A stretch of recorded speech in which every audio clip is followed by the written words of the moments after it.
Hey y'all, we're here for our pop in. I hope you guys are doing well. Happy Tuesday to everyone. Let's go ahead and get into this video because we do have some things that we got to catch you guys up on. And I hope you guys are having a wonderful, wonderful Tuesday. Give me a second.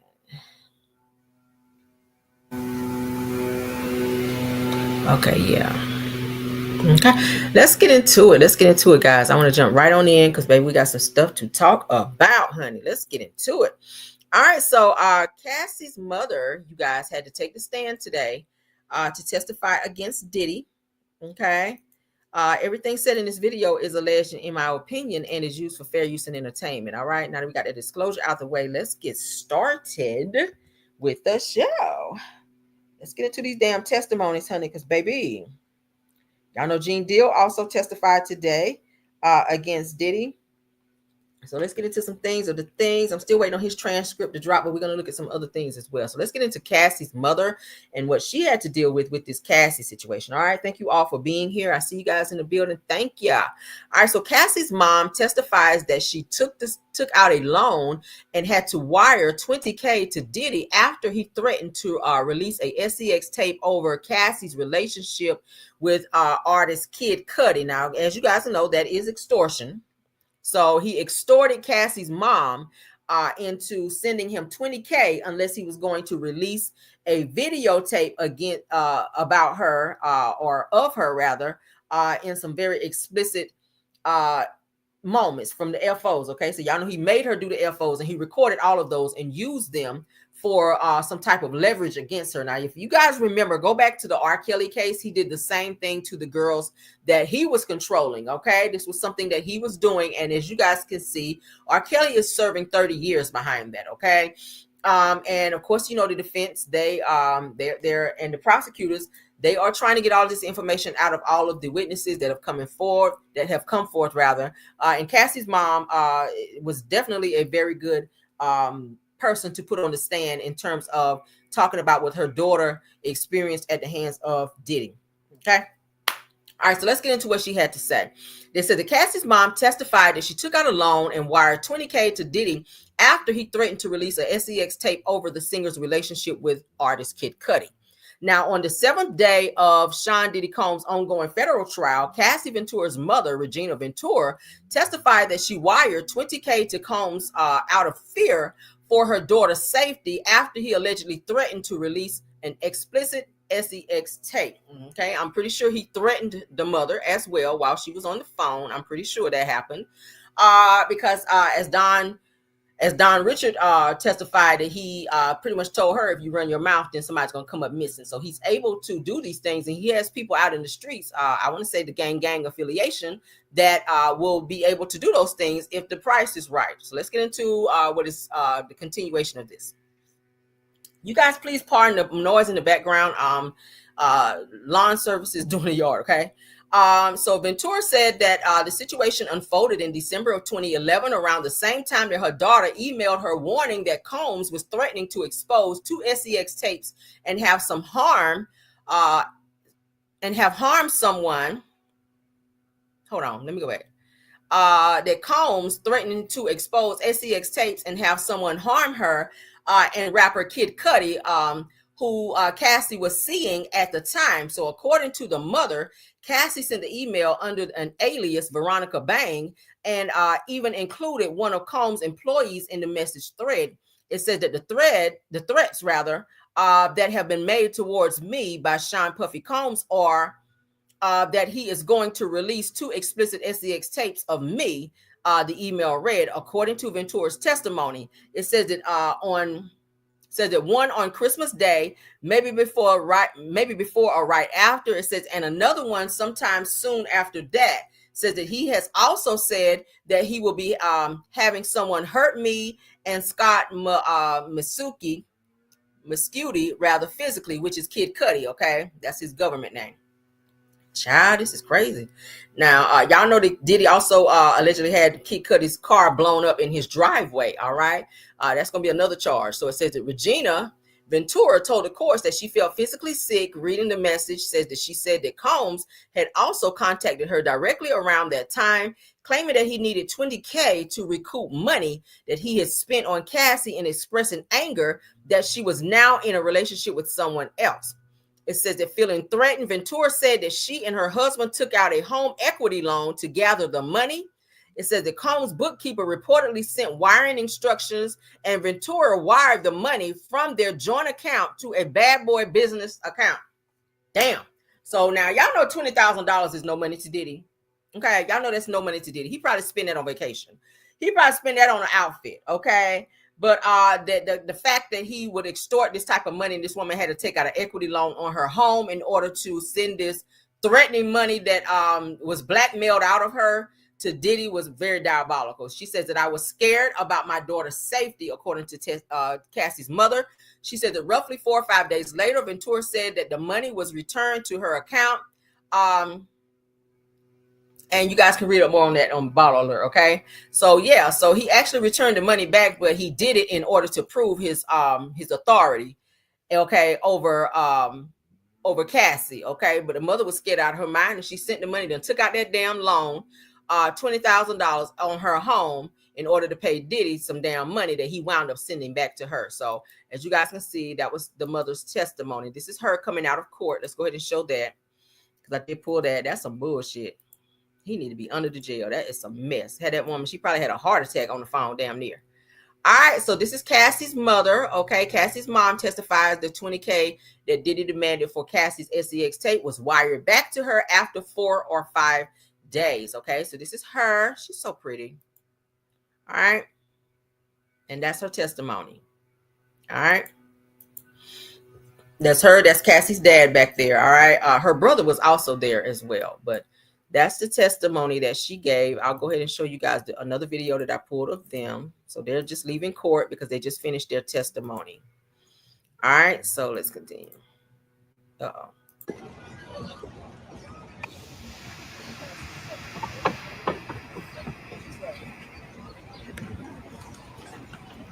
That's his mom, brother, and father. What's your message to other young women out there? To other mothers who might have daughters that are in situations like Cassie? This one's all we with you. I didn't see this coming. So listen, I'm offering to support you. You know, what you're doing. Go in, the government go in. I'm not saying that to try to get you to. I'm gonna just bring him in there until you come right out front.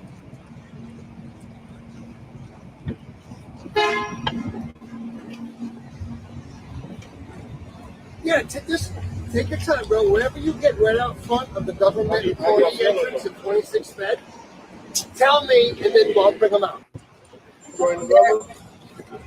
Cassie's mom, dad, and brother, and their attorney leaving the courtroom, okay, from making their testimony today.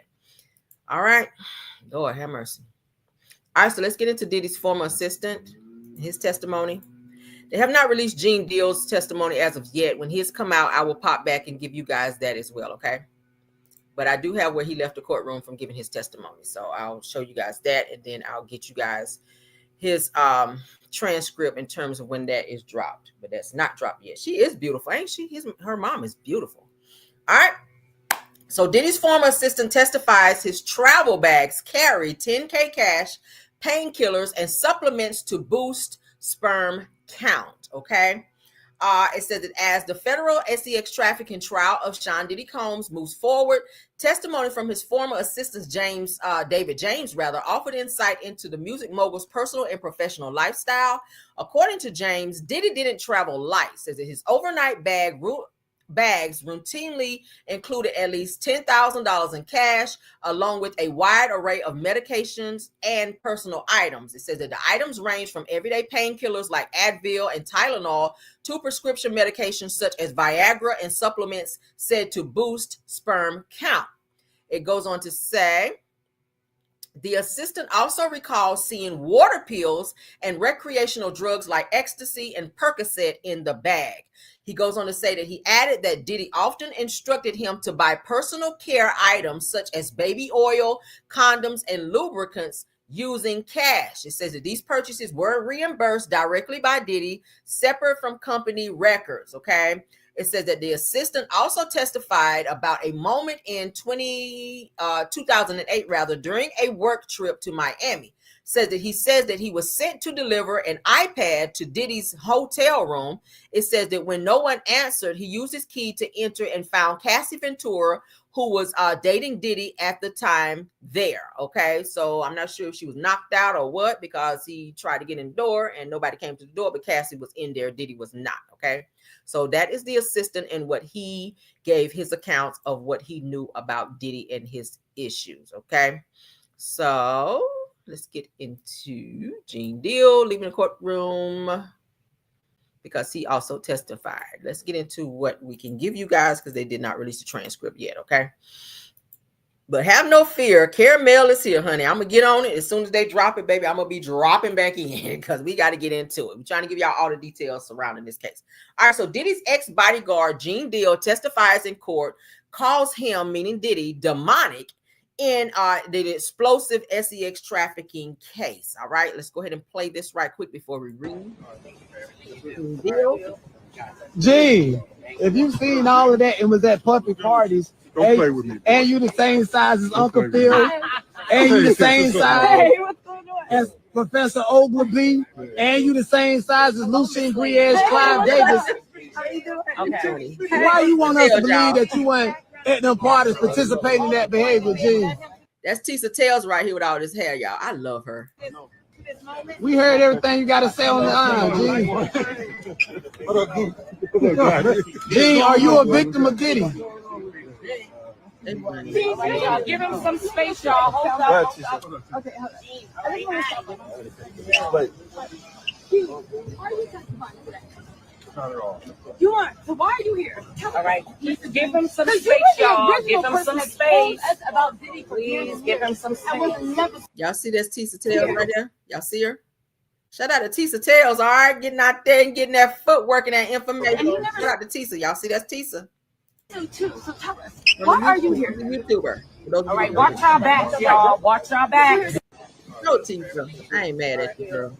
All right, and then this show you guys dive into court. So we don't need to see that. Let's go ahead and read into what they're saying, because I want to get into this interview here in a second. All right, so day 6 of the Diddy federal SEX trafficking trial took a wild turn when former head of security Gene Deal pulled up to the court. Says as cameras roll, paparazzi asked Gene if he was a victim or witnessed anything under Diddy's watch. His response, a simple but chilling wow, that's all he had to say. Says moments later, Gene took the stand and unleashed a storm, calling Diddy demonic and detailing alleged drug-fueled freak-offs, violent tantrums, and even claimed that Diddy rubbed bodily fluids on himself. Child.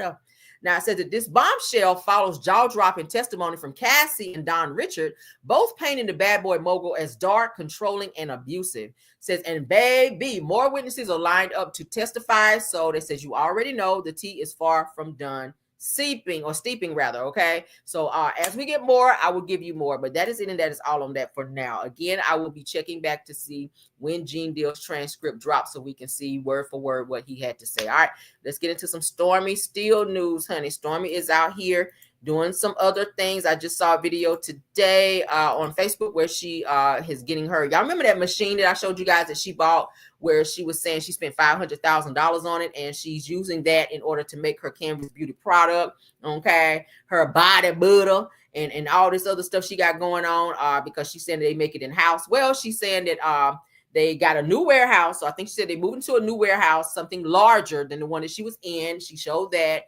And do I have it on here?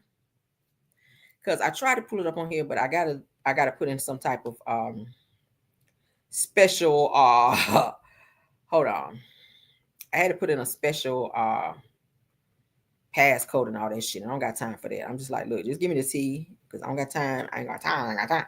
But she moved into a new warehouse, according to her, and she's got the machine up and running. She showed that.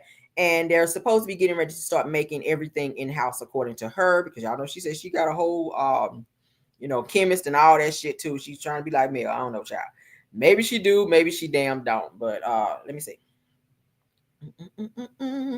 I'll have to get back. We'll spin the block because I'm ready to get into this interview, child, because Lord, Drew Sidora did the interview. So let's get into what I already have up. All right. So she is getting ready to start working. When I say she, I mean Stormy is getting ready to do some work with Fenty Beauty, which you guys know is owned by singer Rihanna. So she says, pinch me, please. Can't stop, won't stop. Literally, she says, then the fact that when my bundle drops, she says, I get to give y'all an exclusive free gift that fly as hello. She says that this is unreal. I'm forever grateful. Let's get into it with the sound on the court. I just need to be pinched because I had a meeting with the Fenty Beauty. Okay, listen, everybody know I love Rihanna. Every live I do, everywhere I am, I'm saying Rihanna. I don't care what I do, what I drop. Fenty Beauty is like the ultimate aspiration for me. Okay, listen, when I first got to the office, everybody was so nice. When I tell you, that was so warm and so welcoming. I felt like, you know, sometimes when you from Alabama, you be kind of thinking like, oh, you know, how they gonna be looking at me, honey? And I came in there as myself, straight off the plane, had my bags and everything, me and Mike. Then immediately, y'all, icebreakers. One of the ladies said, I'm so glad you just like you are online. I said, you. Yes, honey, I found my tribe. We're all fam in the club. So we get in that meeting. I got to talk about all the products that I love. I even got to go back down memory lane because, y'all, I was one of the people when Fenty first dropped. I had everything, matchsticks, lipsticks, you name it. It was mine, okay? So to be sitting here right now, like being able to put like a bundle together all my favorite products, like this is like mind-blowing to me. Like, child, God is good all the time. God is good, honey. Listen, I'm just so grateful. I'm just so thankful. And that's all I kept saying in the meeting because I was like, oh, my God, they care about little old me. What I got to say, what I think about the products. And this right here, y'all, I had got the Body Lava when it first dropped years ago. But she done came out with this color. This color right here, it blew me away. I was like, wait a minute. This one got to be in my bundle. Like, I love that. And y'all already know Gloss Bum. I'm Gloss Bumming it all the way. And honey, yes, Pro Filter for the no makeup look.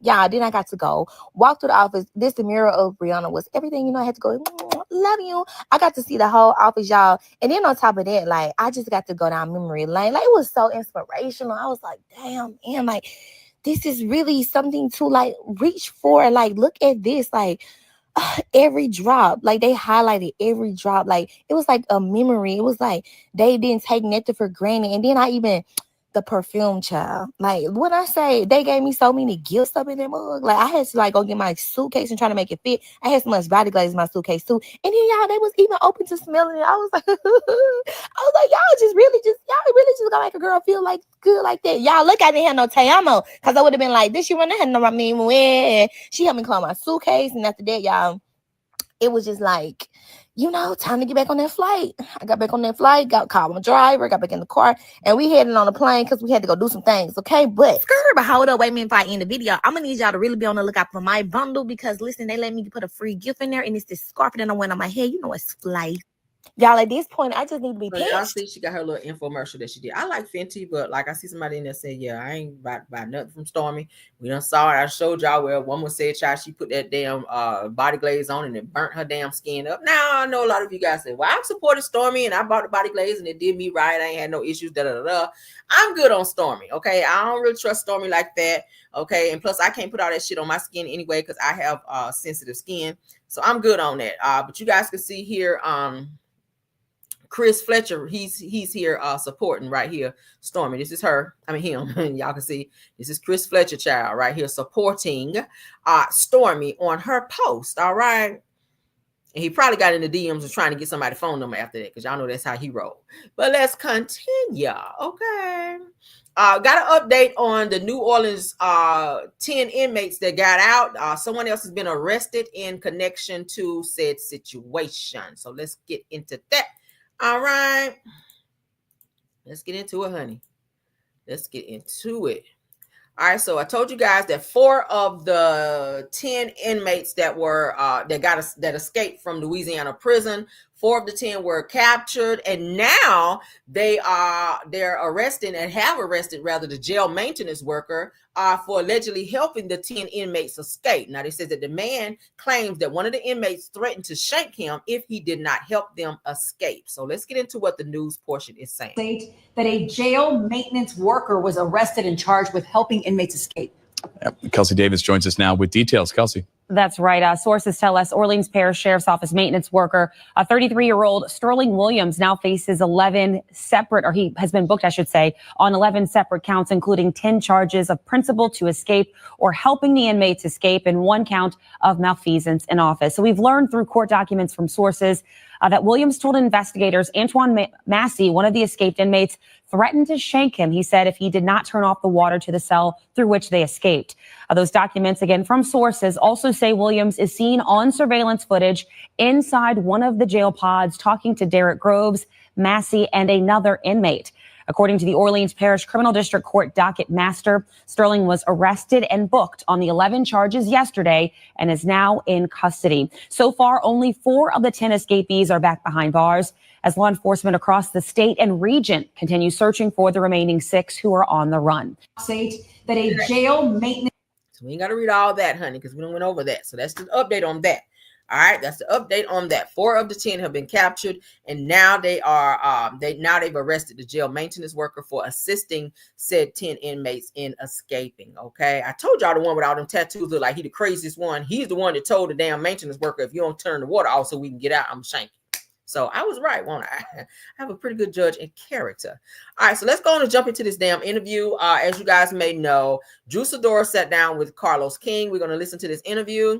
I'll probably be stopping it in between to do my commentary on this. She's talking about that Ralph wanted a open marriage is what she's alleging. She said Ralph wanted an open marriage, and she's going to answer if she's dating a woman. And she's going to also discuss the Portia and Dennis drama. Okay, so shout out to Carlos King because that's where we're looking. So we're gonna walk this interview down. All right, so you guys bear with me. I may skip ahead a little bit if it's boring in some sections, but we're going to try to get the gist of what's going on. Let's get into it. Again, shout out to Reality with King, Carlos King. He is sitting down with Drew Sidora. Let's get into it now. Again, fair use. Okay, to sit down with you because what I appreciate is that you are able to humanize things, and I felt like from the first time we talked, like you actually care. You got on the show, there was this perception that okay, it's giving Tyler Perry movie. Ooh. You know, is Drew acting? Yeah. Oh, are we starting off with listen? You and Ralph met and y'all were together within 3 months? Yeah. Engaged within or married in 5 months? Yes. And you were pregnant within 8 months. Yeah. Do you feel like Ralph gaslit you the moment y'all met? That has been my most recent. Here we go. What were you feeling the moment you watched Shamia and Portia meet with Ralph? When Portia and Shamia asked, have you ever cheated on Drew? I was waiting for him to be honest. And again, I have been met with him wanting an open relationship, him wanting to have other women. He's alleging that, in the words of Lisa Nicole Cloud, you and Ty are in a lesbian relationship. Is that true? Well, what I can say is there's this narrative that you tried to solicit sex from Dennis. Were you ever attracted to Dennis? I like biceps, not bellies. Portia was brought here to give a life and a story that she wasn't able to deliver. That is the reason my name is brought up in every scene, every episode, every moment, even in her confessionals. What I know now about Portia is she's just not a girl's girl, and she's just not a good friend. Do you think Shamia is Portia's lapdog? Oh, yeah. You don't speak your truth, what are you? For her to come for me about something that Portia and I already spoke about is lapdog behavior. For her not to stand on business about what she shared with Angela and I and sulk in the moment and not stand and arrive is lapdog behavior. And you know, I know a couple puppies. There are rumors out there that you allegedly are the one who gave Kenya those photos of Britt. Child, this is a lot. I'm tired. Like, this is a lot of just finger pointing and making Drew the scapegoat for other people's actions. What are your thoughts on Britt in general? She just doesn't want to live in her truth as we see all these allegations around her husband and their marriage and then her. She's just not that girl. Would you like to see Kenya return to the show? What happened to the days that we talk about it as grown women and sort out our differences? Like, why all the babysitting and the getting involved and erasing people from the group that really do deserve to be here? What was the dream cast that Drew Sidora would want to surround herself with? Oh my God, this is hard. Let's see. Who is the most famous guy you dated? I dated Michael B. Jordan. I've never said that out loud. I said stand up and give it up for Carlos.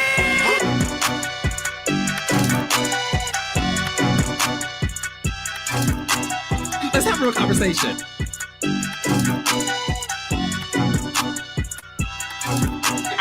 we both from the hood.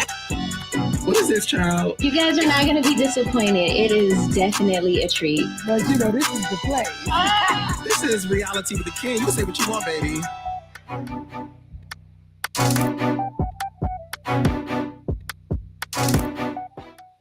Can we fall in love for a minute? Love for a minute. Love for a minute. Where's my girl? Drew. Oh! Oh! Yes! Okay! Yes! Okay! Yes! Hello? Twirl here. Yes. Yes! Hey, boo! I love you! Look at you! You are gorgeous. You. Come on, Drew. You snatch, honey. Come on. She's, What you doing? taking care of myself. Okay. Yes, putting me first. That's the name of the game.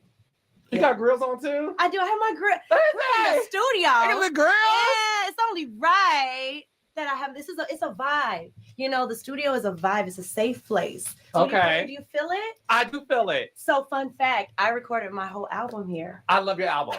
No, I really do. I have a favorite song. Which one? I want to play it and sing it. Are you serious? Yes, Oh my I'm back. I Okay, hold need on. to know. Yes. Yeah. Hold on. Let's Yeah. get it. Yes. I know my way around the studio. I see you. I see you. You know, shout out to Jocelyn. Okay. Okay. You know, I just opened up for her. Sure did. Sure did. Okay, I so opened let's up for go- her. Aren't you going on They tour ready to play too? music. I'm We going can't on play it tour. anymore. I'm doing Chicago Let's get Pride, to which is the- my hometown. So that's a big deal. That's in July. It Carlos will be is. singing that. I don't want to hear I'm that. Come on. Go on, little fancy little B little. Is this the opening act right here? Yeah. We're good. I'll get Confident when I met you, but it's giving a certain level of calmness, serenity, happiness. You know what it is? It's giving freedom. Ooh. I feel like you're free. You know what I'm saying? And honey, you are beat to the gods. Baby, you are. Listen, for you, I had to. I mean, listen, from head to toe, I called in the best glam, okay, that I know in all of Atlanta. So. Did you pay them? Because they said you didn't pay them. Oh, are we starting off? Who Listen, did they say you didn't pay who them? did say? Who they? Somebody said you didn't pay them, honey. Who said that? I know it's rumors around Atlanta that Drew Sidora don't be paying people that be doing work for her, like her chef who sued her. Okay, her chef, she had a chef that Drew was trying to also make babysit and do other household work when it was supposed to be just a chef, and Drew didn't pay this person. They had to sue her to get their money. And other people as well have come forward to say that Drew don't pay them. So FYI. I don't remember. No, let's talk about it. Do you want to? Yes, let's talk about it. Okay, somebody said, one of your former glam Okay, said that you did not pay him and he's waiting for his Zelle or Cash the one that App. beat my face today? The one that beat my face today said that? Is he here? Oh, yeah, he was here. They saw him. Yeah, he beat my face today. He was here. He back for his job back. Freedom? Oh, yes. Freedom on the beat. Freedom. Hello, freedom on the beat. Yes. Was freedom on the beat today, guys? And he did it for my assistants there. He did it for. Oh, okay. Let's talk about it. Because what they say is a lot of things. But I am here with you to clear up the lies. It takes a lot to gag Carlos. No lies told, ever, actually. So the check cleared. The check always clears, honey. Because my glam can tell you, my people, I really pride myself. Because I've been in business since 2005. I've been working since I was 8 years old. Happy 20-year anniversary. No, seriously, You know, that's big. it A black is. woman in Hollywood, 20 years strong. Yes. We ain't gonna play no games. Thank you. Congratulations. Thank Seriously. you. My mom was my business manager growing up. And, you know, she taught me and instilled in me like good work habits and integrity, you know? And so paying people in my little business, you know, the little engine that could, I really am happy to be able to pay my invoices. So when people say that, I'm like, well, wait, I didn't even get paid yet. You know what I mean? And it's like, folks need to learn about Net 30. I don't even do Net 30. You don't? I just learned about Net 30. And I'm like, well, hold on. Because my people, like, same-day service, the Zelle and the wire is sent. And so now we've done like a 3 to 5 business days, guys. That's good. I've gotten invoices on Christmas Eve, and I'm like, don't skip ahead. But I really don't know what the fans want. You know, I hear things, of course, I see a few things, but I really just try to stay in my truth and in my integrity.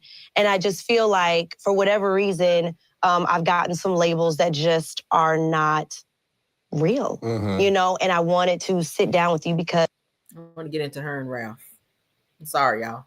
I want to talk to you about that because I said it on my podcast before, like, is it acting? And your reaction to me was so real. So I want to talk about that. Why were you shocked by that response that I gave you? Honestly, I was shocked because, like I said, I never really get caught up in what the fans say, or I'm an actress. You know, people didn't like me from this role or that role or the game. And it's like, okay, that's my work. And I kind of just leave it there and move on to the next. So with this, I'm like, I chose to come on reality because it was not something I ever saw myself doing, but because I felt like people have seen me in these various roles, but never seen me as like the human being that I am and seen the good, the bad, the ugly, the struggle. And I felt like after COVID, you know, I was going through like a ruptured Achilles. And I was like, I want to just be more vulnerable. You know, I want to have an opportunity to connect with my family and just show me as more of like the mother, the... I'm sorry. And you were pregnant within 8 months. Yeah. Okay, let's back it up. Whoa. Now, that I've shown has been my real... 3 months? Yeah. Engaged within, or married in 5 months? Yes. And you were pregnant within 8 months. Yeah. Now, Ralph is fine. Oh, God. Now, I'm going to give you that. Well, I mean... He's definitely cornbread fed. He looks like a big Snickers. Like, you know... He works out in the gym. I mean... No, Ralph is fine. Yeah. So I understand the acceleration. Okay. Yep. Period. I get it. I get it. But in hindsight, knowing what you're going through now, and we'll get to that, do you feel like Ralph gaslit you the moment y'all met? Ooh, coming right out with it, right?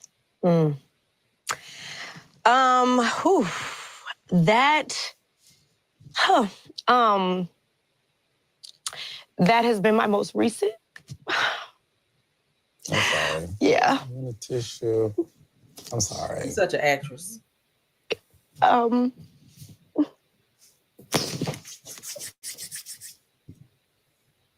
We got some in the bathroom if there's none in there.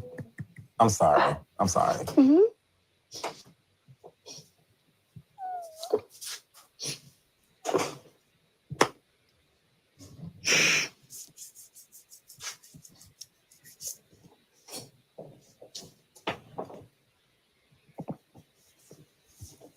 Thank you. Damn, it take that long to get some. Dang, I was pretty for like... Now it's all going down. The face is the face, honey. No one can deny the face card. Okay. And, yeah. Okay.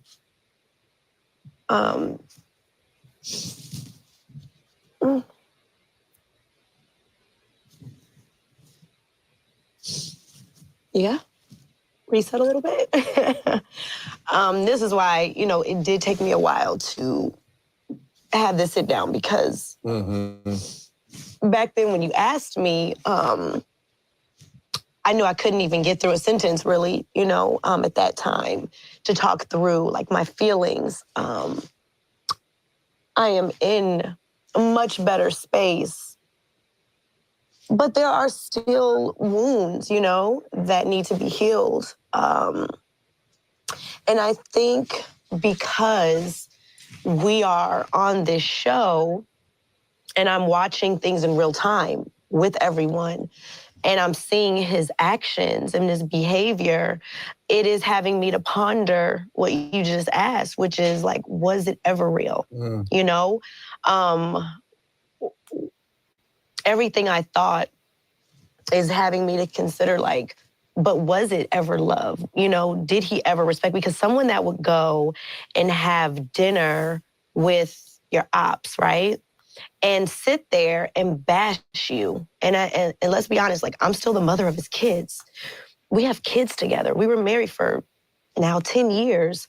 So I'm like, someone that loves you and that respects you as even just the mother of your kids wouldn't behave this way.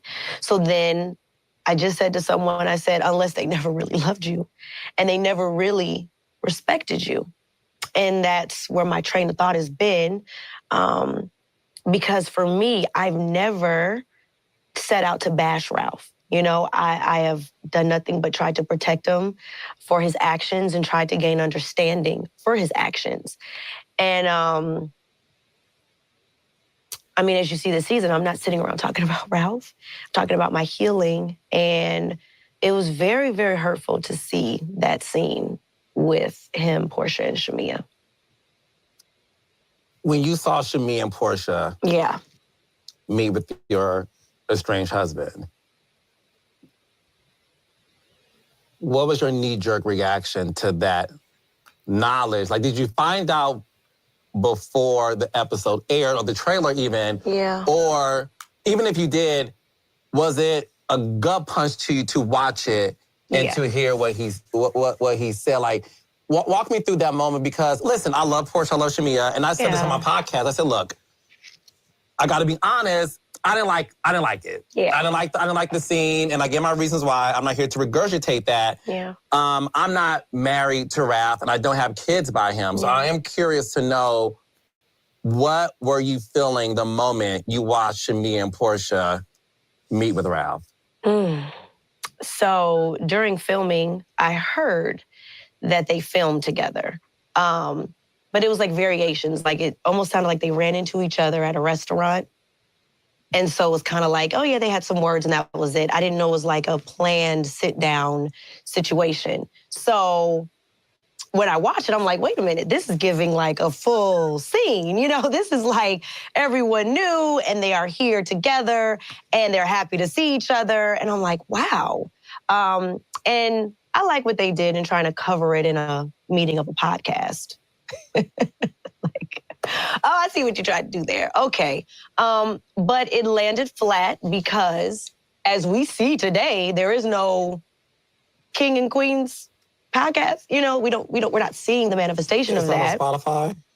I mean, I haven't seen it, and I think... Okay, your album is though. Okay. The album is. It's on Apple Music and iTunes. I know Ralph in the Basement is on his YouTube. But this other podcast with Shamia, I haven't seen any remnants of that. But they had this meeting. And so let's say respectfully, it's the business meeting. All right. But it went into discussion of Drew. And that's where I felt disrespected. I felt, you know, from Ralph being still technically legally married, I'm like, you know, you're volunteering information that was between you and I. You know, you're sitting here entertaining text messages that aren't real because we haven't seen them. You know, you're entertaining basically a try of a takedown of me, a destruction of me and my character, and really everything I've built since the age of 8. You know, it's like on top of what I've built for myself as an actress, as a mother, and then as a wife, you're trying to destroy that. And I just didn't think it was necessary. I didn't think it was necessary. And then he never told me. He never divulged anything to me. I literally found everything out on the show. And I just felt like, regardless of if our relationship and our marriage is not working out, there's still just a level of respect that you should have for the mother. But it goes both ways, Drew. And no disrespect, honey. I know Ralph is hella disrespectful, but it also has to come from you, Drew, because you do some little sneaky, underhanded shit too, and then you try to hide behind those tears, and sometimes that just ain't working for you, okay? You got to respect him just like you want him to respect you. And bottom line is y'all jumped into this situation very soon. And when he started showing you examples of what he was looking for in a wife and in the situation in y'all marriage and how he didn't respect you, and you're saying he wanted an open marriage even when he went to Florida and it was said that he was with some woman, you still stayed. So it's kind of like you fed that appetite and that disrespect that he was showing you versus letting him know, I'm not here for that. And I'm not going to allow you to disrespect me. Either you want it or you don't. Okay. That's what the kids. I felt so sorry for you when you allowed us, the viewers, to follow you go to court. And the judge, at the end of the day, did not do something that you wanted, which is, I believe, was unsealing. Mm-hmm. And he was gloating. And you were so frustrated and you cried. And I remember that in that moment, I said, and I like Ralph. I met Ralph. He's a cool guy. Again, I'm watching the show, so I'm only basing it off the show. I said to myself, oh, Ralph don't like you. Okay. He don't. Wow. He don't like you. And he's determined to expose you. Mm-hmm. I got that instantly. That was maybe a few episodes ago. So when I watched the scene and he brought up Ty, and he's alleging that, in the words of Lisa Nicole Cloud, that you and Ty are in a lesbian relationship. Oh, okay. Is that true? Well, what I can say is, at the time when all of this came out, right, because to be honest, I'm tired of hearing about it. It's like a year old of information. It just wasn't the right time to talk about it, honestly. I think now today, I sit here and I say, like, what I went through with Ralph over the 10 years of marriage, no one got to really see that pain and really see every detail of what he did to me. And I can promise you this, if a cardboard box would have came and showed me some attention, I would have given it, right? Ty was someone at that time that gave me attention that I wasn't getting from my husband. And I said it on the show. She was a really great friend to me that, like, as simple as put, laughed at my jokes, understood me, listened to me. And so to have someone as your husband that's supposed to be your best friend that you feel like you can talk to and tell anything to, I didn't have that. Before I ever met Ty, there was so much that happened that at that point, Ralph had moved out of the bedroom. I was speaking with the divorce attorney. He was asking for a divorce. We were in conversations of a separation. And yeah, Ty was there and a great friend. Flirting? Yeah. But like at the end of the day, we both have said it was a great friendship. And I'll still say to this day, we're friends. We're not enemies. But relationships come and go, friendships come and go. And it wasn't what he was making it out to be, as far as he wanted this divorce. I was fed up. There was infidelity. There was pain. There was hurt. And I feel like he waited for a reason. He waited for a reason. And I feel like that friendship was that reason he hung on to, and he's still hanging on to, because I had an open conversation with him about Ty being a friend. He felt like it was inappropriate, so we didn't talk anymore. You know, I thought we were in a position to reconcile. And again, I have been met with him wanting an open relationship, him wanting to have other women. He's not still been honest. I was waiting when Portia and Shamia asked, have you ever cheated on Drew? I was waiting for him to be honest. And he got choked up. And he just threw out no.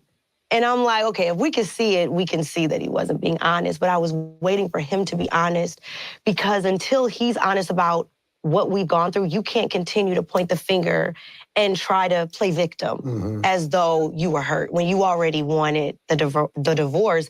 Even dating back to when we lived in Chicago, he wanted the divorce. I only want to push you as far as you want, because I'm going to say this, and I'm not labeling you. I want to respect the boundaries when it comes to this topic. And you have my permission to tell me to move on, and I respect it.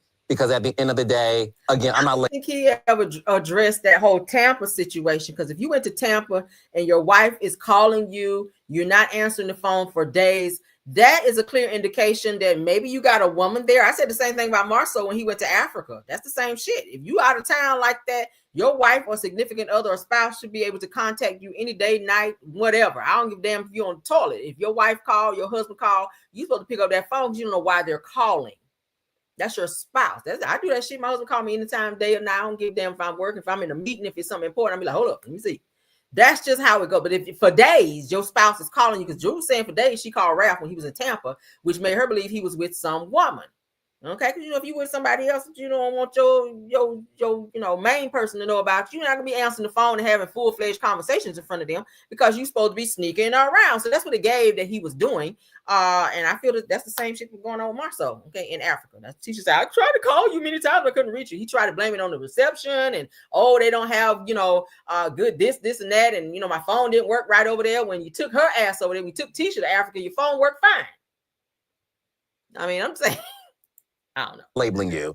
But what I will say is, as an openly gay man, I am not comfortable ever trying to out somebody or dig deep in terms of same-sex relationships, friendships, whatever. So I really want you to tell me respectfully when to stop. Okay. Okay, because I know you want to clear the air. Yeah. And I'm only going to ask you things, and I want you to answer them if you want to.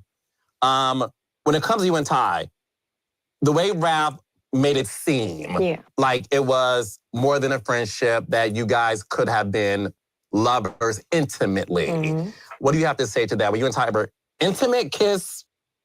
Flirting, yes. Okay. A lot of flirting. Okay. I'm not going to say that there wasn't flirting. There was a lot of conversation. There was a lot of group hangouts.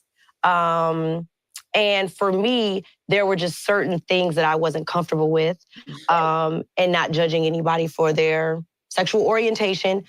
I just love my husband, And so there were certain levels.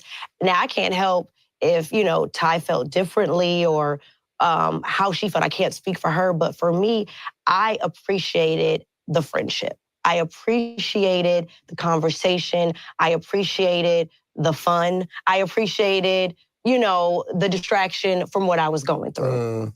And so much so, I mean, she was around. We hung out publicly. So I wasn't worried about people seeing us or people, but I didn't know it was going to get to this extent to where he would say the reason why he wanted to divorce was because of Ty, because that wasn't actually true.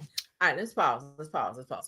Now, my thing is this: with Drew, you being married to Ralph, if you guys and your husband is saying to you, and I'm not taking up for Ralph in any way, shape, or form, but what I'm saying is, relationship-wise, you're in a marriage, your husband is feeling away because you're spending way too much with this particular person who like women, and you just openly admitted that you guys flirted a lot. That's inappropriate if you're in a marriage, and you're hanging out and probably in spaces that you shouldn't have been. I know you're not going to admit it on this interview, but I feel like that might be maybe not taking his feelings into consideration. And I feel like you kind of stayed in a situation and a friendship, as you call it, a little too long. Maybe it was inappropriate to be friends with Ty, knowing that she does have a history of flirting with women and taking women from their relationships. So maybe you should have stepped back from her, even though she might have been your friend, as you call her. Like, you don't have no more friends in Hollywood or friends that you can call whenever you're having a rough time. I feel like Ty was feeling you. I feel like Ty wanted to get with you and or be with you, because that's what Ty's history is. Ty, she's been with quite a few women.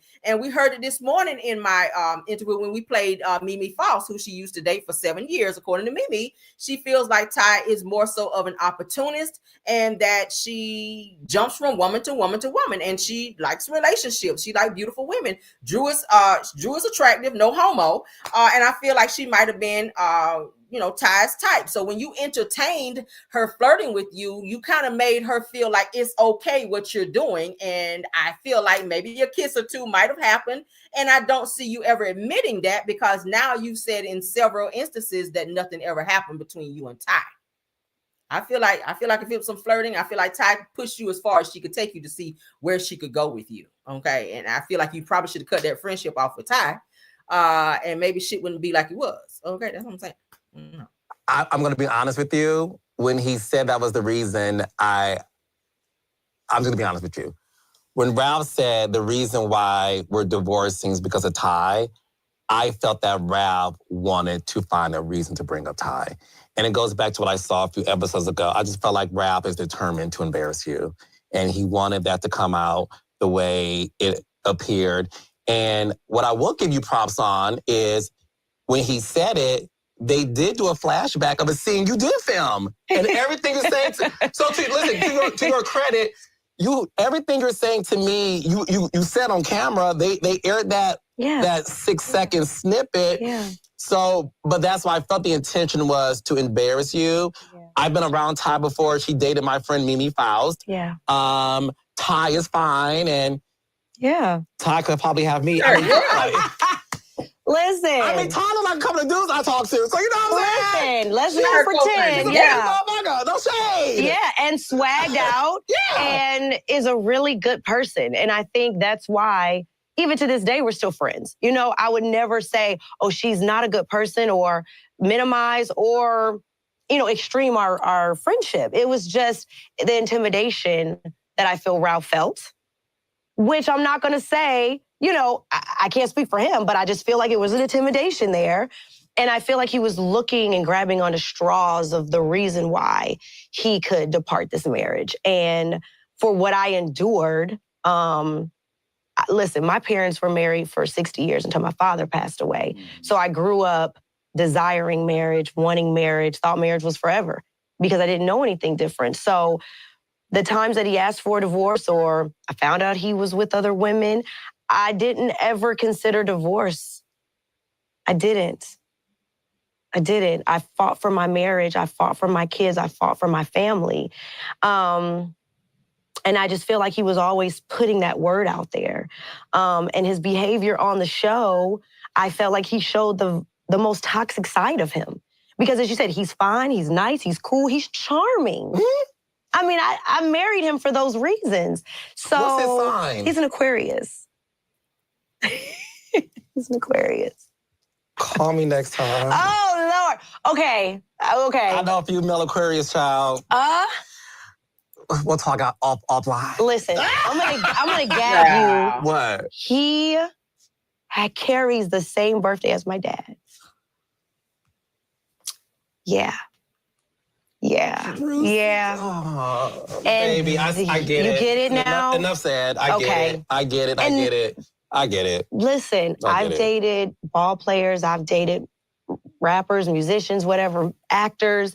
But him having the same birthday as my dad, I was like, wait. You know, it had me to pay attention to him, and I really thought I was marrying my father. I did. So. Come here. Oh. No, listen, I feel your energy and I feel everything. You felt you were marrying your father. Okay. I don't know. Maybe something wrong with me. Anybody agree with that in the chat? Y'all can put it in there. I don't feel like...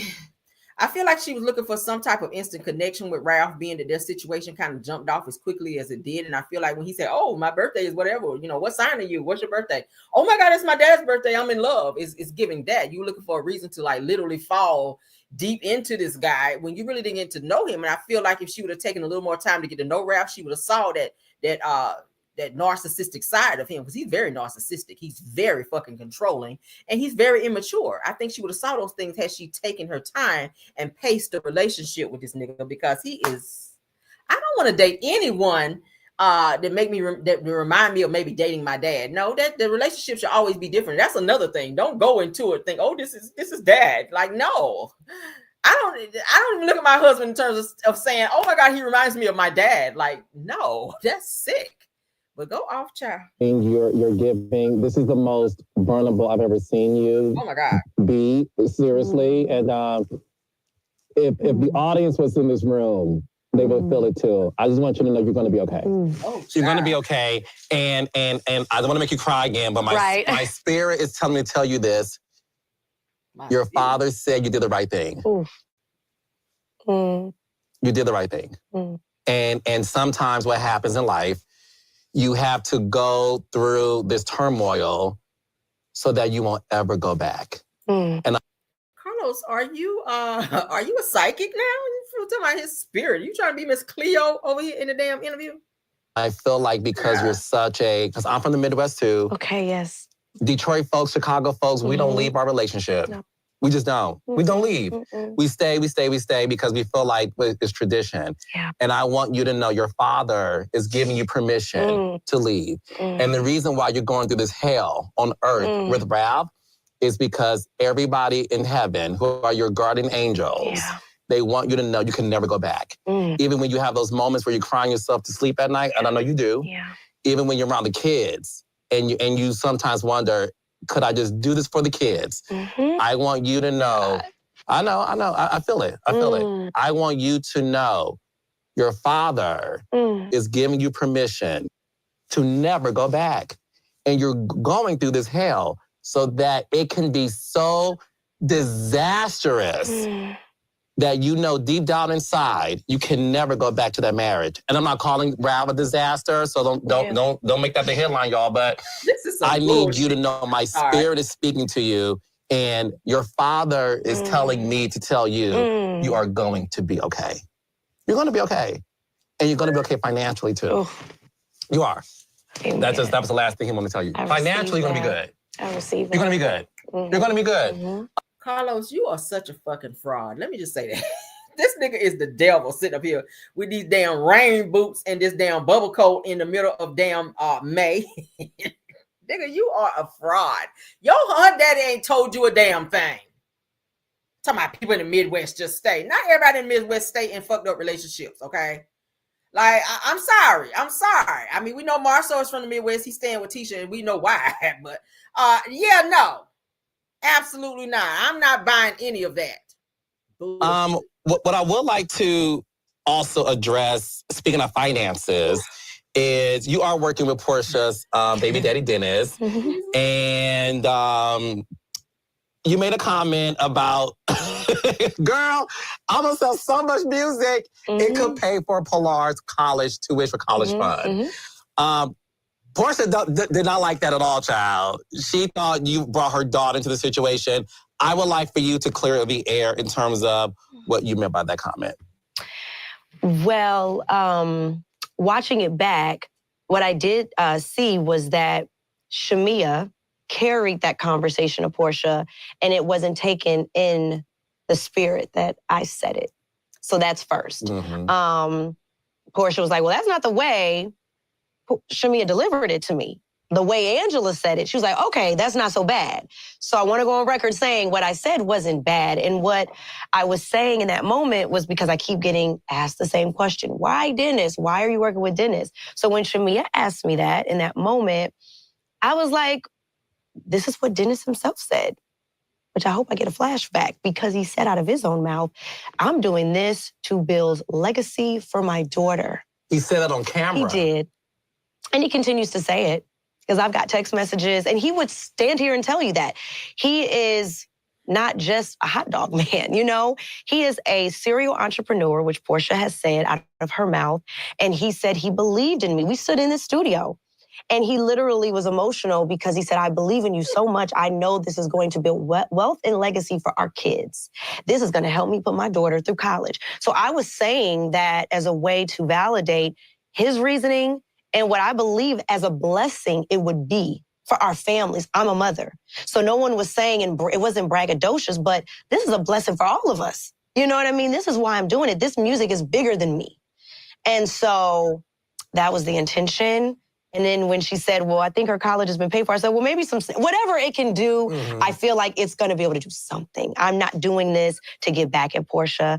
This has nothing to do with Portia, actually. And I'm not doing it to be negative in any way. This is something I think can be a blessing.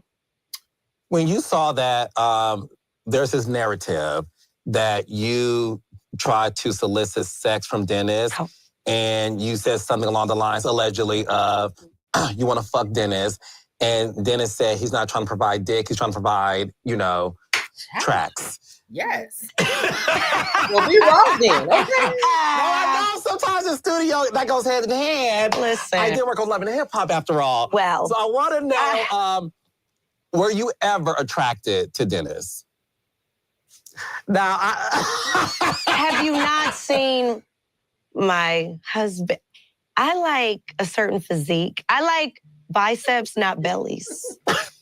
I really, no offense to Dennis. I mean, the physiques are different. That's what I'm saying. The physiques are definitely different. No? Yeah. I'm not gonna get okay. I'm just saying. I like my physique. If you know, you know. And if you see, you see. And if you know it's different, it's different. And so it's just unbelievable to me. It's like, are we believing this? And I don't think people are believing it. I don't think you're believing it. I don't think the fans are buying it. I think that Portia was brought here to give a life and a story that she wasn't able to deliver. And so that is the reason my name is brought up in every scene, every episode, every moment, even in her confessionals. So that's just what we're seeing. And it's unfortunate because in my real life, I'm dealing with so much that when I come into this friend group, it's just so far from the truth. You know, you hear the music. What we were doing was real. You see the fruits of our labor, and it wasn't easy, and it was a journey, and people really got behind it, and so much so, Portia was a fan of the music before cameras went. What do you mean? She and I had a conversation, and she said this on, I want to say episode 1 and maybe episode 2. She definitely said we had a conversation. Dennis invited her to my birthday party. Mm-hmm. Why would Dennis be inviting you to my birthday party if you had no idea? So people gotta, and I think the fans are seeing it. The fans are really smart. Like I can say this season, the people see what it really is. And what it really is that Portia and I had a conversation and I told her about me working with Dennis. Let me back up because when she was Mrs. Gubadia, I reached out to her multiple times. Multiple times. I texted her multiple times. I called her multiple times. And what I know now about Portia is she's just not a girl's girl. And she's just not a good friend. So in my reaching out to her, she was busy off living her princess African life. And no one heard from Portia. She wasn't showing up. She wasn't around us. We didn't see her. We saw her on Instagram. We saw the life on Instagram that she was putting out there. And so therefore, that's what it was. And so I didn't get any return phone calls. It was not reciprocated. It wasn't reciprocated. I'm reaching out. You're not reaching out to me. When she heard about the divorce, she never reached out to me. When I heard about her divorce, I immediately reached out to her. But at a certain point in time, and I have the text messages, where I was like, you need to call me, you know? And she said, well, let's go to eat. I said, listen, she wanted to know, what are the new girls like? I don't know about the new girls. I don't know anything. But I need to see you. I need to talk to you. Oh, not you trying to bait me. Girl, I need to talk to you because I felt like it was something that was important to talk about. So she called me. We had a conversation. She's like, yeah, I know. I love the music. I love what you and Dennis are doing. We were in this studio and Dennis will call her. Hey, girl. She knew what we were doing. She knew what we were working on. Dennis was like, she loves this track. She loves this track. What's Portia's favorite track on your album? Damn. All of them, child. All of them, okay? She said it. She said the album is a hit. So she loves the project as a whole. Portia called me because she apologized for not making it to my birthday party. And she said, come hang out with me and Yandy. Let's go out, girl. We need to talk and celebrate. We have so much to celebrate. We have so much to talk about with our divorces. And I was like, girl, I'm tired because my birthday party was a lot and I'm about to lay it down. And so when I saw her at Shamia's birthday party, I'm like, let's do some shots. Like, what's up, girl? I was just so happy to see my girl. So when she came at me, that's why my mouth was open. And I didn't really I was flabbergasted. I'm like, I was so confused because I'm like, we definitely like talked a couple of times and we've already talked about this, you know, because as a friend, I felt like it was important to do so. So the conversation happened. When it happened was on her terms, but it definitely happened. And there was no beef. There was no issue. There was no, we need to have a conversation. We need to have a sit down because I'm feeling away. It was none of that. So that's why I was taken aback. And I was just like, because this energy seemed to be for the camera. when you are watching this season unfold, and obviously we did see Shamia's birthday party. We saw what happened in the first episode. And now we're seeing this destruction between Shamia and Portia's friendship. I would like for you to clear the air on this as well. Angela Oakley, your Chi-Town sis. Don't you love Angela? I love it. Oh my God. I tried to get Angela on a few seasons ago. I tried to tell the girls that we were trying to get Angela. I don't know if it was season 3. I was watching it back. I'm like, I don't know if it was season 3, but maybe it was season 6. Okay. But we tried to get Angela. I would get calls about Angela Oakley. Yeah. I think it's when she first started dating Charles. I think it was like 2015. No. That would be about right. Well, yeah. But long story short, you tried to get her on. Like, I remember us trying to get her on. Yep. But I digress. She's here now. She's here now. She's doing a great job. So, Angela revealed that you, her, and Shamia had dinner one night, and that allegedly Shamia put out her pinky finger and said what exactly? What did she say? We did all that. That's exactly what happened. So all 3, so it was like... It was given... It was given Power Rangers? Yes, so it was given that, and then it was like Unite, activation. It was activated, but Angela said she had her fingers crossed behind her back. Because Angela don't trust no girls. I watched the show. Listen, I pinky swear because Shamia and I have known each other, and I feel like we have grown to build what I would consider a friendship over the years. Angela, like, I don't know you. I just met you yesterday. So I love her energy. But Shamia and I have built a rapport and a friendship over the years. But it was like this wrestling with Shamia is the best way I could put it into words. It was a wrestling. And we had a cocktail or 2. And she felt vulnerable. And I feel like she felt comfortable. And she needed to get this out. And so she was like, I need us to pinky swear because what I'm about to tell you, I need to feel like I'm in a safe space. So we pinky sweared. I'm like, what's wrong, you know?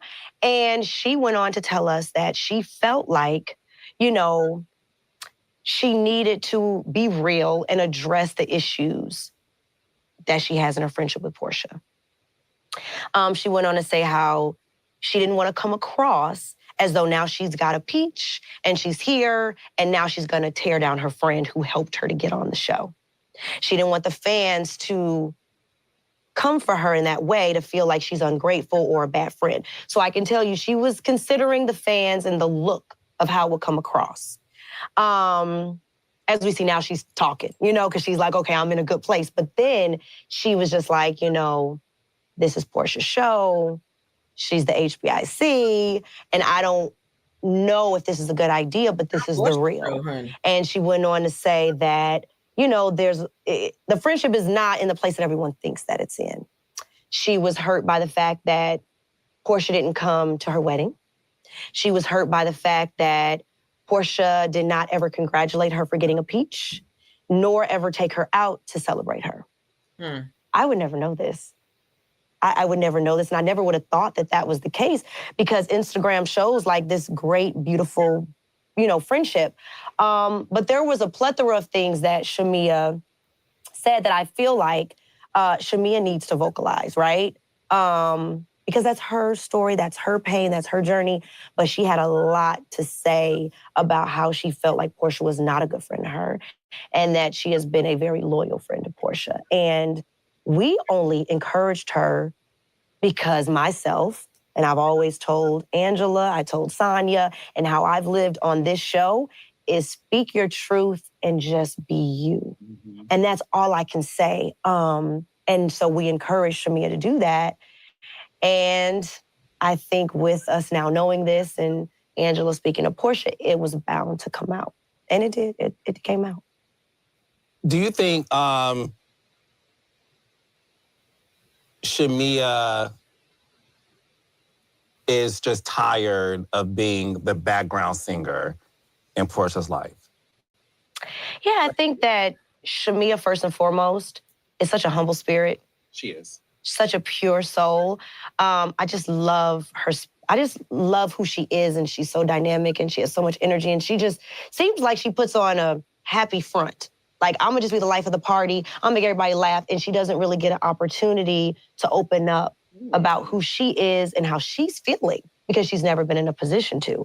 So the friend of the show, she became the friend in real life. I must pause. Now, I feel like Shamia has way more going on than Portia. I kind of did my homework on Shamia. Shamia has 2 degrees. She has psychology degrees. She went, let's see. She used to be on the radio. Y'all know she used to be a cheerleader for like I want to say like 2 teams. What else? Of course, she has a successful marriage. She has her kids. She's got money now. Her lifestyle has changed. She's one of the fan favorites on the show now, Real Housewives of Atlanta. I feel like Portia is kind of intimidated by that because, you know, Shamia does have a little bit more clout. But see, people never knew that because she was always in Portia's shadow because it was always meant for Portia to be the star of the show. But now it's given that she, you know, Portia's light is starting to dim a little and Shamia is starting to outshine her and it's starting to be uncomfortable for Portia. So Portia is intentionally giving Shamia her ass to kiss to say, hey, no, you're overstepping me. And that's not what's supposed to happen. As my friend, it's always been understood that I would bring you in and that you would stay here. But you're doing this and you keep doing this. And it's embarrassing me because it's understood I'm the star. And I can't be the star if you're here now because you are overshadowing who I'm supposed to be. You have people that's like that. Yeah, people that's like that. That's what it's given. Portia's tried to do music. It didn't go well. We talked about this before. Shamia put out a single. It's flying off the damn shelf. Portia's been married multiple times. Shamia go and get married, and she has this loving marriage where she and her husband, I just saw where, because I follow her, she and her husband went out of town for, I want to say her birthday. He took her out of town for like this nice, luxurious vacation on a private jet. Like she's living the lifestyle that Portia wants to live. Portia can't be on a private jet because Simon owes money for the private jet that he was renting. So it's given that their lifestyle, they're not mirroring each other. Now, if Portia was successful in everything that she was trying to do, I don't think she would care much or be this mean girl towards Shamia. I feel she's intentionally doing it to show Shamia how she feels about Shamia being the fan favorite and being the most liked on the show. Shamia is very likable. She's being very likable and she's catching that. She's called Portia out on it. Portia sat there and yawned real loud whenever Shamia told her, hey, this is what you're doing. I played my song and, you know, you talked over and tried to say, oh, that's Drew. Well, you know that's her. Shamia been doing music. Shamia says she's been doing music for over 20-something years. So Portia knows her voice when she hears it. That's your friend who you've known and been friends with for 20 years. So at the end of the day, we keep talking about it. Jealousy will make you act a certain type of way and discount the very person who you know is really there for you. And Shamia has been there since Portia's been having this issue with Simon, and even before Simon when she was married to old boy. I'm just saying, let's continue. A mess. The cheerleader on the court was the cheerleader that I think she was for a lot of people, you know, but particularly Portia. So seeing her in this position, I felt like this was her opportunity to exhale and release and exhale. And I just felt for her because I know what it feels like to be in a relationship, friendship, and you feel like you can't really speak your truth, but you want to clear the air so hopefully you guys can get to a better place. And, you know, I don't know if they will get to a better place. Of course, I don't wish breakups, fallouts on anybody. It's so hard and it's heartbreaking to see, but this was something she, definitely was at a breaking point and needed to get out. Do you think Shamia is Portia's lapdog? Oh, yeah. I stand on that. I stand on that, and I said it. You'll see, I said it. I said it a couple of times, actually. You said it already? I mean, because it's just, you know, I believe that's who she is because, again, you know, when you don't speak your truth, what are you? You know, if you, like I said, are barking up a tree and not being your own tree, we don't really know who you are. You know, you're under someone else's shade. Yeah. You're under someone else's genealogy, someone else's truth. She's been living under Portia's shadow. And I just felt like that is the best word. People said it before me on this show. She was a lapdog. And I say it for myself now because that's what I've seen. For her to come for me about something that Portia and I already spoke about is lapdog behavior. For her to run back a very innocent conversation back to Portia and take it in any negative light is lapdog behavior. For her not to stand on business about what she shared with Angela and I and sulk in the moment and not stand and arrive is lapdog behavior. Wow. Yeah. And you know, I know a couple puppies. And I have a couple dog treats. So I can identify. You know what I mean? You are funny. I'm just saying. I just, you know. Do you have any dog treats in the studio? Listen, I think it might be some remnants. I got to keep them on hand. Running into all kind of Delulus and animals and the zoo and the jungle all together. Lord Jesus. So when you went to Nashville, right? I love that Angela invited you. You go in, and long story short, you saw in the episode that when Portia came to the table, it was giving Portia gave y'all nothing. Listen, I'll just be honest. It reminded me of like my days working on this show because I know those girls so well that when they would come to a dinner scene and give nothing, I'm like, what they mad at now happened. So you learned that she found out that Dennis was filming with you and you left the trip early. You were like, I'm out of here. And then when you watched the episode, obviously you filmed the entire season so you knew what was going on. But I want to get your thoughts on this being a married woman, right? Albeit estranged, but still a married woman who was married for 10 years. When Portia made that joke about, she better leave me alone if I fuck her husband, and you saw Shamia, Kelly, and Britt, you know, laugh at it and not say anything. And the married women in that pool is Shamia and Britt. Right. Mm-hmm.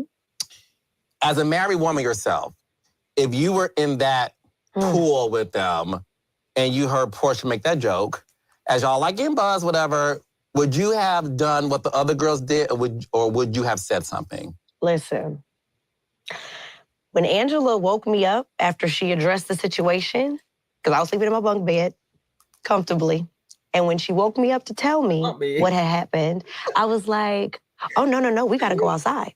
Who said it? And what did they say? I wanted to address it. And she was like, oh, I already addressed it. So for me, I obviously believe in the institution of marriage so much that I was like, even to the point where Angela has forgiven Portia, I'm still feeling a way about it because I'm like, when you make those type of threats about someone's husband, that's not so easily forgivable to me. Filming with my, let's be clear, husband, for me, is where she crossed the line. I think husbands, marriage is sacred. You know, you go before witnesses, your family, your friends, and before God himself. I just think it sits a little different outside of just the shade. You know, if you want to talk about, I made this innocent comment about your kids, but you're talking about someone's husband, the father of her children, I think that's a new low for Portia, and I would have definitely addressed it, and I don't think that I would have forgiven it so easily either. Mm-hmm. You think Angela forgave Portia too easily? Yeah, and I've told Angela that. Mm-hmm. I mean, you know, I believe in forgiveness, but I believe in people proving themselves in their apologies too. Because words are empty when you don't back it up with the action. So, you know,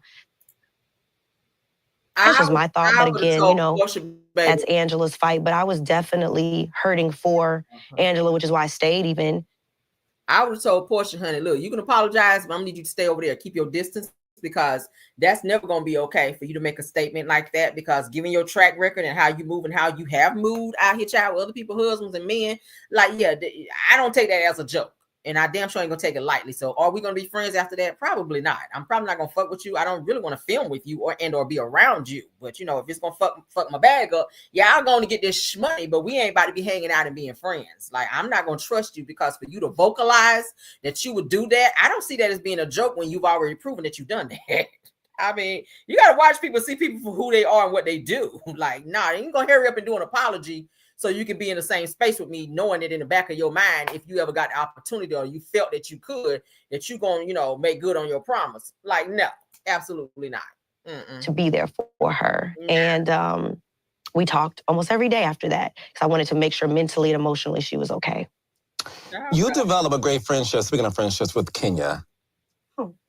You know, we saw, and it's interesting because we kind of saw the development of your friendship with Kenya over the course of the seasons. And you were there, obviously, during the whole debacle at the hair salon. Mm-hmm. And I want to get your thoughts on this because there are rumors out there that you allegedly are the one who gave Kenya those photos of Britt. Okay. I'm so very busy, aren't I? I mean, I am dating this person and Dennis, and now what did I go to Kinko's? Did I print them and download?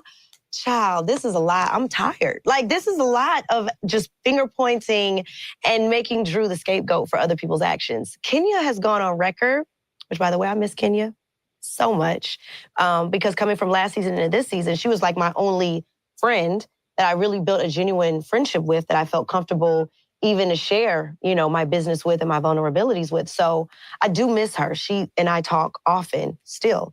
However, the issue is Kenya didn't tell anybody what she was up to. No one knew that Kenya was looking up Britt and trying to find things wherever she found them. But no, it was not me. I don't even know how to do that stuff. I've never seen Britt in anything online like that, although I've heard about it. But no. You've heard about what? I've heard about her having porn videos and some of the girls have murmured, a lot of the girls have murmured things online, and she tried to scrub the internet and clean it up. Prior to joining the show? Prior to joining the show, and then obviously once this was, divulged, she tried to scrub it. Kenya said that on her confessional. I want to say this to you. This is your best season. It's your best season because you and Angela, to me, came in not trying too hard. Just like, y'all kind of just eased in, you know what I'm saying, in two different directions. Mm-hmm. What you're giving this season is fantastic. And when you were interrogating Britt, me, the gays, the theys, the women, the men, we were all like, you are like an official meme. Wow. Right now. Because you were asking the right questions. Yeah. What are your thoughts on Britt in general? Do you think she is somebody you would be friends with? Hell no. Honestly, Britt, I just don't see it for her here. I think she's better maybe for like a rags to riches type show, but Housewives, nah. I think that, she just doesn't want to live in her truth. As we see all these allegations around her husband and their marriage and then her and then, she's just not that girl. I think she's beautiful. Mm-hmm. I would never take that away from her. And I thought that we could, after our sit down. But no, it's a no for me. I think that she's just not a good fit for this circle of girls. I don't think she displays the integrity and the honesty and the truthfulness. And she just has a lot going on in her past. And her husband. Her and she. You know what I mean? Like, they just have a lot going on. And I just don't think that they are the most transparent. I think they throw a lot of stones and hide their hands. And she's just very argumentative. You know what I mean? Like, she just comes across very angry. I think that in the Kenya situation, threatening somebody with a weapon, like she did, I've never dealt with anything like that, coming to work and feeling like someone is just so calm and comfortable throwing around pistol and weapons and the threats that she... You know what? This is getting to be too much. Like, they act like the girl was standing out there with a full army fatigue suit on, like Rambo with a damn chopper threatening Kenya. Like... Kenya made a comment towards her, and she pretty much made some gangster shit towards her about, don't make me get my whip and my pistol, some shit like that. They said that in production, even said that when they checked her, they didn't even find nothing. So it sounded like she was just making a false threat or just saying some shit. All right. Obviously, Kenya did come with some revenge P bullshit. She actually had something on her that violated the code of conduct, which got her ass fired. Whereas they said they didn't find anything on Britt because they searched her. They didn't see any weapon or anything of the sort. Okay. So I don't know. I'm not a fan of Britt Eady. Do I feel like this is a great platform for her? I don't. I really don't. I don't know. Maybe she'll fit well on Real Housewives of Potomac or somewhere. I just don't see her on Real Housewives of Atlanta. She's just not meshing with the girls. They're not meshing with her. So do I see her coming back next season? I hope not. I really hope not. But let's continue, child. Oh my God. Did. And so I feel like, although I've said it time and time again, I don't agree with how Kenya handled it. I just feel like there needed to be a conversation, a reprimanding, so to speak, about that behavior. Would you like to see Kenya return to the show? Yes, so much so. I was inviting her to scenes with me. Like, girl, come on, girl, let's go. You know what I mean? Like, this is our real life, right? Because let's be honest, Carlos, like, some people give me a hard time about my life, but I show my real life. Other people talk about their life. They talk about it. Come on, Shay. I literally show my life. So for me, if you're my friend, I'm like, why are you not coming with me? Like, come with me. I'm fighting for my friend, which is why I kept speaking up for her in her absence. I feel like she has and deserves a place here. And I just feel like, what happened to the days that we talk about it as grown women and sort out our differences? Like, why all the babysitting and the getting involved? It's not even about that. It doesn't have anything to do with the cast getting rid of Kenya. It has everything to do with Bravo and UNC Universal? NBC Universal. I'm sorry. NBC Universal and Bravo made that decision, including Andy Cohen. They made a decision to get rid of Kenya because of a code of conduct violation in terms of showing those nudies of Britt Eady. Now, you guys can argue all you want to. That would have been great if they would have, because Kenya, she's good with words. She's good with arguing and shade. We've seen it many times on the show and every season. So I'm not sure why she stooped to that level of putting herself in that position. You've been on this show how long? You should know the code of conduct by now in terms of what you can and cannot do. And you violated that by trying to one-up Britt Eady and it wound up getting your ass fired. So how you let a newbie come in and take your fucking job? And now you out here struggling your money funny over Britt Eady? Somebody who was the most irrelevant on the fucking show? Girl, no. And erasing people from the group that really do deserve to be here. Girl, no. You have been on the show for like, is it 5? This is my 4th season. This is your 4th season. Yeah. Who would you like to be on a cast with? Like, who is the dream cast that Drew Sidora would want to surround herself with? Oh my God, this is hard. Let's see. Definitely Kenya. Mm-hmm. So we were just talking about Kenya. Nene. Mm-hmm. Because when I think of Atlanta Housewives, I think of Nene. And when I see Nene, I'm like, Atlanta Housewives. So definitely Nene. At this point, bring back Sheree. Listen, I mean, Sheree and I have had our moments, but there were times where I was like, oh, hell, just come back, you know? And we have text and... Really? We have... You and Sheree are texting? We have text. I'm not gonna... Okay, you have text. We have text. Okay. And through mutual friends, we have communicated. I know. There is, I think just with what we had going on at the time, it wasn't so far gone that we couldn't be in the space that we're in now. And I do respect who she has been on the show, who she is. And I miss our going back and forth. So I'm not gonna lie, like, I really, When y'all, this seems so long ago. Mm-hmm. Last season's reunion, because you and her had first chair. Yeah. And the back and forth between the two of you were so funny. I was texting Sheree like, I am enjoying this. Like, it was so funny to me. So the fact that you can even say like, look, we had our issues, but when I look back on like what's great for the show, like Sheree's great for the show. Yeah, Sheree and I wrote next to each other to Reunion. And I'm sitting here helping her with Instagram and social media, and and then we get to reunion. I'm like, oh, here we go. You know, it has definitely been that type of friendship for us. But yeah, we text. I just worked with Candy and Todd. Yes. And Candy and I have had a clearing. And so I would say Candy for sure. No. Angela, of course. Yeah, I think that about. And I love Shamia. You know, Shamia, you know. You want her as a housewife or a friend of? As a friend. Well. You want Shamia to be a friend? I think that, you know, if Shamia could show us her full, like I said, I have given y'all my husband and my estranged husband. And so I just feel like that's important for us to really get a glimpse to her as a wife too. You know, as a housewife. We want to see that. I think that's important. Yeah. It's my little 2 cents there. Okay. So listen, you've been famous for so many years. What y'all think about the lineup that she just gave in terms of coming back to the show? She says, of course, Kenya, Nene, she wants Sheree back. She definitely says she wants Candy back. And she wants Shamia to be a friend of. What y'all think about that?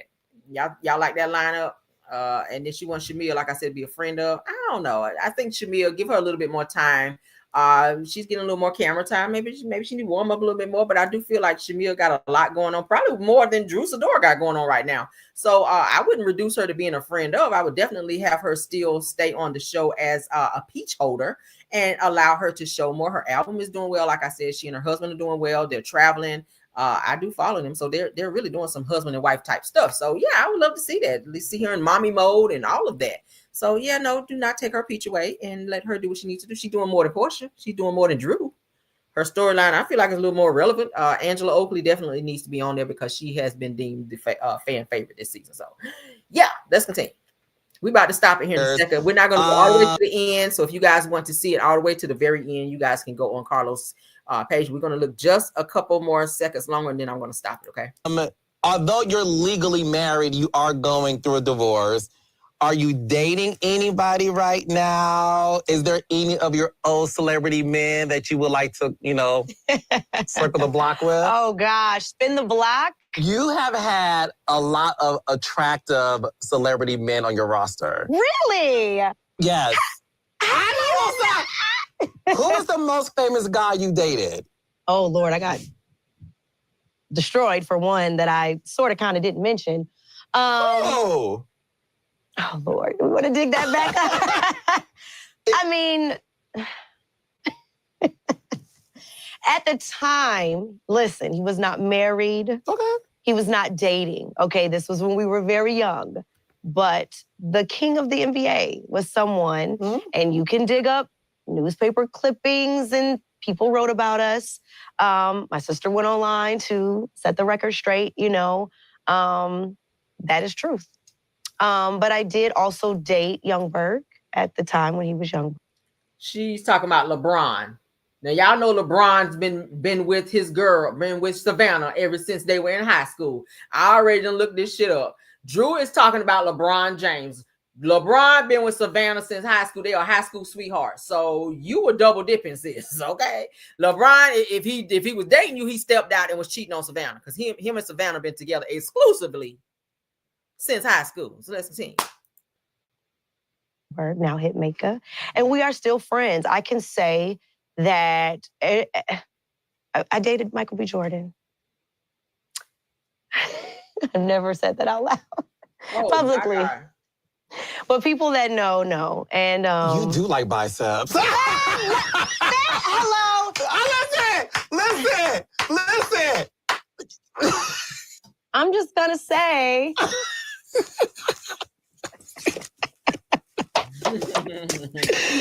Oh my God! My girl! Only Carlos, okay? Listen, come on, friend. Listen. And that's the truth. He was on. Well, he asked me to be his date to the NAACP Awards. This is Michael B. Jordan. Yeah, and this is when he was on the soap opera. He was on, and yeah, like my sister Allison, he would come over and she would cook for him, and we went out. I met his mom, and you know, it was great. Like, yes, that is my past. as you would say, roster. I never knew But that. at the end of the day, like I said, like my parents were married for 60 years. I wanted someone that I felt compatible with. Outside of the names and who they were, I was like, I want what I see my parents having. I want that best friend. I want that person I'm attracted to, as well as I feel like we can build something together. So yeah, you know, but dating, I've went on a couple of dates. I'm not gonna act like I haven't. I've gone on a couple of dates. Regular guys, celebrity men, you know, owners of establishments. Wow, really? You really do. Listen, I'm a journalist. Yes. I think all the above. Okay, yes. Yeah, all the above. It's been, you know, just a quick little date and just like, okay. But before I find myself going too far, I'm like, I gotta wrap this up because this one, he won't let me be great. Now, he has posted women on his social media and leaves for weeks and weekends at a time, comes home. But for me, I feel like until I wrap this up, it's just more messy, you know? And I don't feel like I can be as available right now. But dating has been cute. Listen, I will say this. Oh, dick him down Ralph is out here just doing what he want to do, like he already divorced. Y'all hear that? Drew said he coming in at all times of night, be gone for weeks and weeks at a time with his little side pieces and whatnot. So Ralph is out here living like he already fucked sister free. Okay. Let's go, child. Dating when you're either close to 40 or after 40 in this day and age is listen, it's a little difficult, but I will say there's some gems out there, but you gotta listen. My advice to you is to explore other areas. I think I'm picking. Yeah, you know what I'm saying. I would say that for you. I got you. You got me. I follow. Okay, you follow. Definitely. You won't regret it. I've heard. Carlos is trying to tell Drew to come out of the muddy waters and and date some clear men is what he's trying to say, because Carlos is now into dating the white men now. So that's what he want Drew to get into doing that. As if white men don't cheat and that they ain't trash too. It's some white men out there that's trash. So child bye. I don't like that advice. No. Never tried, but listen. You gotta diversify, honey. You have to, like your portfolio. Diversify your portfolio of income, of, you know, incoming men. You know, you gotta diversify your portfolio. Well, thank you. But Michael B. Jordan is single, so. Yeah, I mean, if I'm more of an organic girly. Like if it happens and we meet and we see and we vibe at this point in our lives, it has to be a natural thing for me. I don't really like the blind dates and the setups. I'm like, if it happens, it happens. And I think right now, honestly, with everything y'all see that I'm dealing with, it's like I don't really have the capacity to take anyone serious right now. And I really need to get back to a place where I trust again. Because being married for 10 years and having who you think is your person that you trust, and to realize that was the ops. Basically, I look at him as almost the ops now. How do I trust somebody again, you know, in that way? So I'm very guarded, very, very guarded. Your album is so good.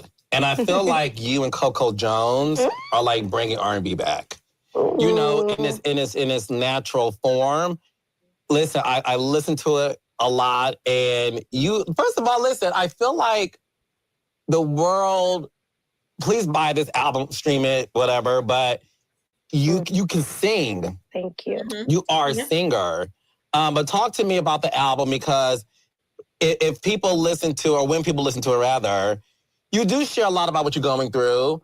But it's such a personal album that I really want the world to really listen to it to understand more about who Drew Sidora is. Yeah. Amen. Yeah. So talk to me about this album and why people should cop it. This album, like I said, you guys can definitely go and see what she says about this album. I already told y'all the album is good. I went in and checked it out, child. The album is really good. Drew can sing. I'll give her that. All right. But do I feel like she needs to probably not date right now? and just really focus on herself and her healing and her kids. Yeah.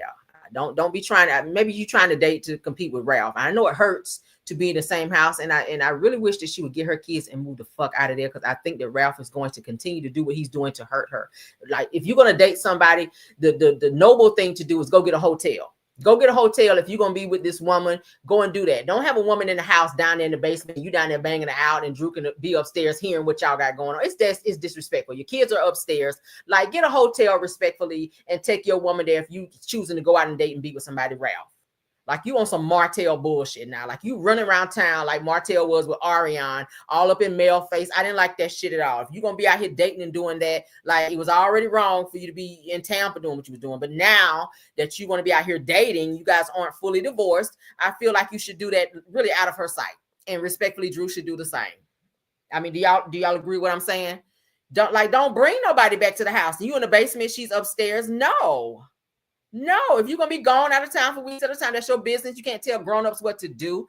But I totally disagree with having a bitch come to the house, and I'm going to call it that, and ring the doorbell. Hi, is Ralph here? Or coming down to the basement and hanging out like that and knowing the wife is upstairs. That's cringe. If I was Drew, I would get my shit and the kids and move out and get me a spot until the divorce is finalized, and then we can split the sale of the house and keep it moving. That's what I would do. I disagree. I wouldn't bring no nigga around like that. I'm just saying.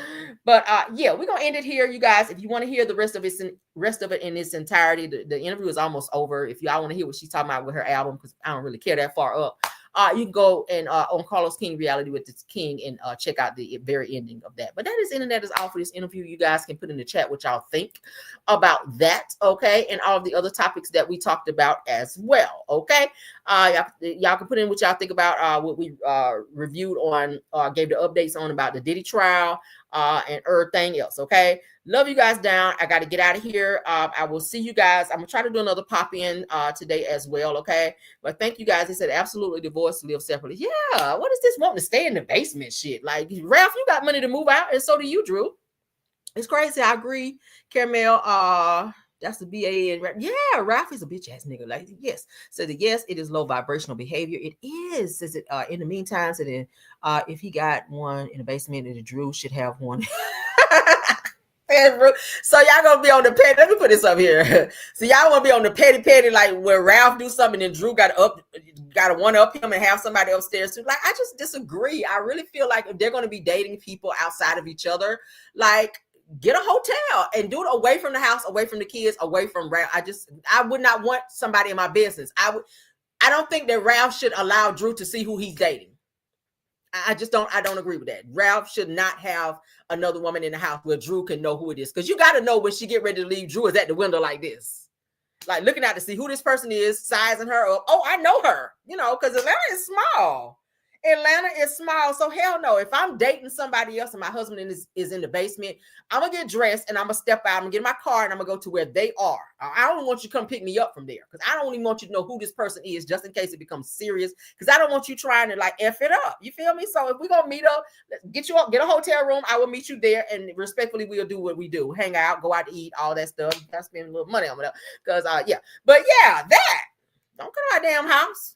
That nigga downstairs, but I would never put myself in that situation in the first place where you downstairs and I'm up.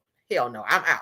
But that's what it is. Speaking of I'm out, let's get out of here, guys. Thank you, mods. All right. Thank you, mods. Thank you, content creators. Thank you to all my caramelians for popping in on this video. Okay. Thank you all. Love you guys down. Let's get the music going, and you guys go ahead. Please add comments. All right. Because I do read them. All right. Love you guys down. Let's go. Even when you feel low, you can still go. Even when you feel slow, you can still go. Even when there's no hope, you can still go. I never answer to no, man, I still go. Go, go, go, go, go, go, go, go, go, go, go, go, yo, go, go, go. Hustle hard, hustle every single day. I'll be making moves till I'm buried in my grave. To the system, I don't wanna be a slave.